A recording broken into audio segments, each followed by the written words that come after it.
શું તમારું નામ છે? મધુ. મધુમાં. એકલા જ રહ્યો છો? હું એકલી જ છું. ખાવા પીવાનું કેટલા હો? ખાવા પીવાનું માંગી લાવું છું.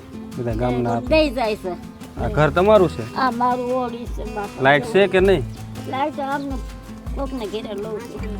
લાકડીને ટેકા હાલી શું કરું? હલાતું નથી. આમાં ઊંઘ આવે છે તમને? ચોમાસામાં ઊંઘ આવે છે? આવો ન આવો હમણાં બેસી રહું છું.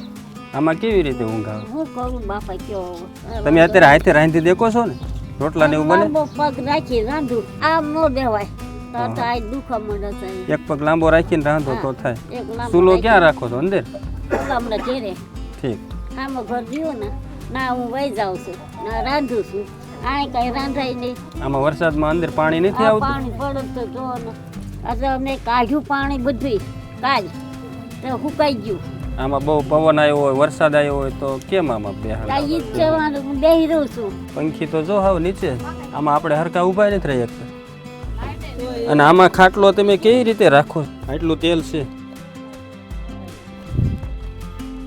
અરે લોકોની પરિસ્થિતિ તો જોવો તમે. આપણે ખાલી 5 મિનિટ ઊભા ન રહી શકવી એવી નાની એવી ઝૂંપડીમાં મધુમાં પોતાનું જીવન વિતાવે છે. પણ મધુમાં શું કરે હવે? અવસ્થા પ્રમાણે એમનાથી કાંઈ પણ કામ થતું નથી અને એમને બીજો કોઈ સહારો નથી.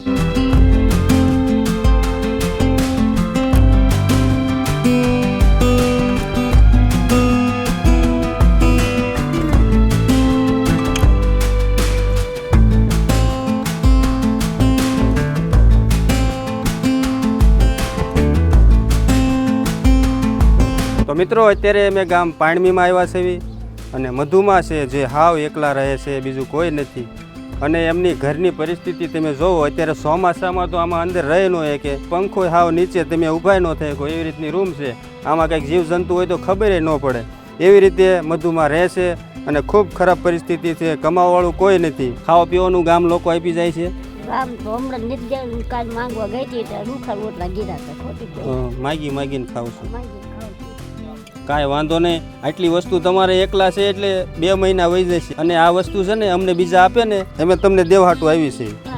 એટલે આ વસ્તુ જેમને મોકલાવી છે ને એને સારા આશીર્વાદ આપો. વાળી રાખે ને બધા પૈસા આપશે એમને ખરી ઘણા બાપા લીલી વાળી રાખે.